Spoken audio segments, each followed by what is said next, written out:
As many of you probably know, MAKPACs are essentially Thanos boxes, like version 1 Systainers essentially, that Makita contracted to use as MAKPAC, and they have actually continued to extend these, the line of boxes, although not very quickly, or hadn't really done much with them for a while, and now just started to put out a few more pieces of them. Anyway, I've got 4 at the moment. You'll see they're in various states of development here. Makita router, cordless router. This one's obviously not organized very well. The router will have to go into a different box, but for now it's in this size 1, the smallest one here. Just throwing stuff in here at the moment.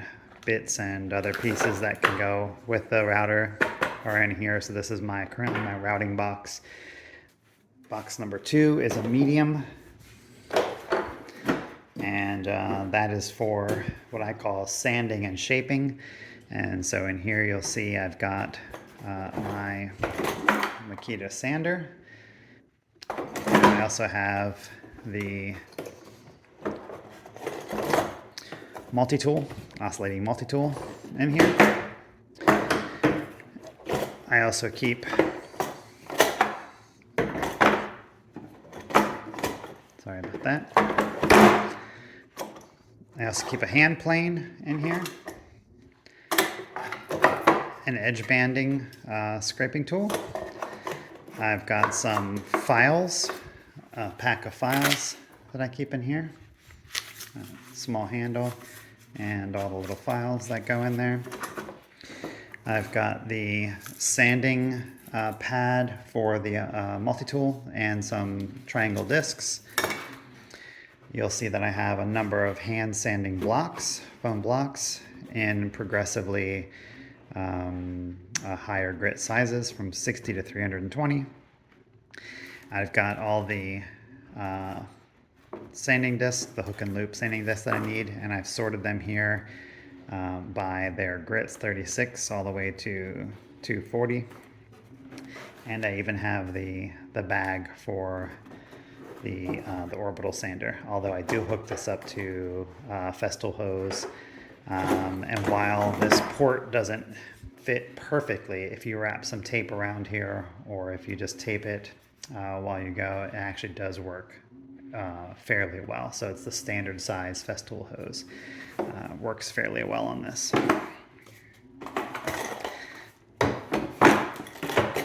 So that's the medium box.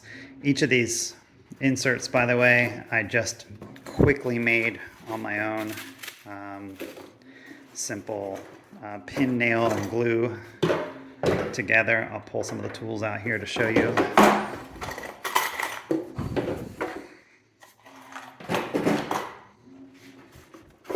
So this insert can lift out. I simply did cut out the shape for the insert here, made some little cuts for the interior, built the walls that I needed to hold the pieces that I wanted, and then just did a little bit of thinking about how I wanted to organize tools and materials in boxes like this so that I could get it all sorted away.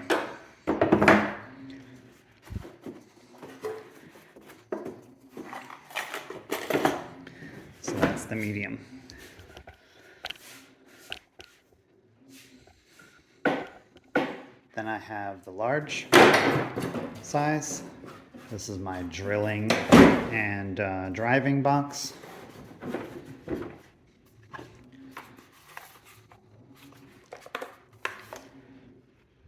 So I've got this Makita kit, a Craig jig kit. This is a small portable one.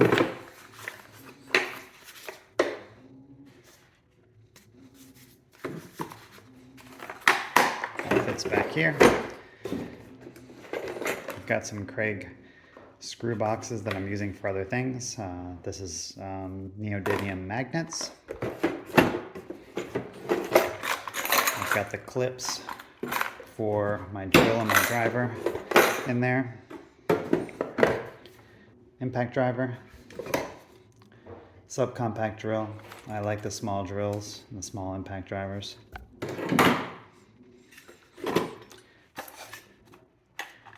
Bits, various random bits, drill bits here, and then I do have more proper set here, a couple of random drivers, and of course a countersink bore, and then a centering bit, and then I've got the Forstners over here, along with a longer Milwaukee drive Phillips driver bit, then the UJK Parf Guide Forstner boring bit there. And then underneath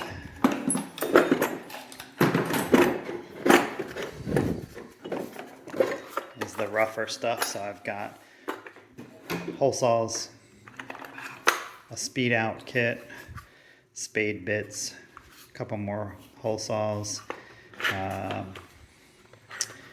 chuck if I wanted to use any of these sort of drill bits with the impact driver. I could throw this chuck in the impact driver. All that sits underneath.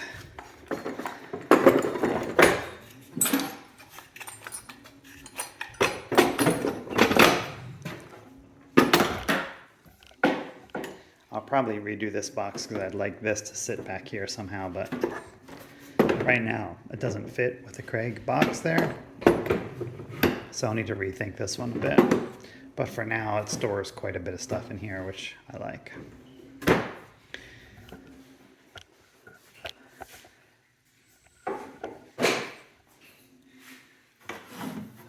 Last box is the extra large. This is the deepest one, and this came with my 40 volt XGT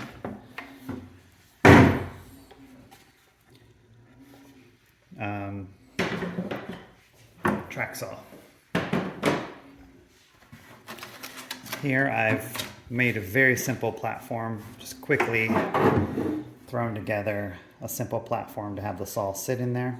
It came with, of course, sort of a blow molded plastic thing that had the saw sitting sort of angled in here, so it took up almost the entire footprint, but not very effectively. So now I've got the saw sitting completely parallel to the front and back, and I've inserted a block where I can store some extra blades, some of the bench dogs, and I will figure out a different way to lay this out because there's not much effective use of the top space here. You'll see when I put the saw in, it fits in nicely, and I can even throw another blade in the back here, but there's a lot of space up here. So what I'd like to do is do some more thinking about how to store some additional pieces in here, pieces of the fence perhaps, or other dogs, or other sort of associated pieces that could fit better into this box. And then the last thing I need to do is also figure out how to put together a battery box that's effective for holding all my batteries.